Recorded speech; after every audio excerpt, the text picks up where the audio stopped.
এত গোলাপ ফুল ফুটেছে আমার বড় বোনের বাসায়। এখানটাতে আবার ইয়েলো আর পিঙ্কের মিশ্র। এই ফুলটাও সুন্দর হবে, এই গোলাপটা।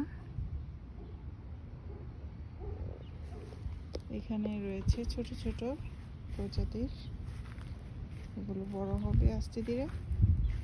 পুরাটা জায়গা জুড়েই গোলাপ গার্ডেন হবে ওরা। এই তো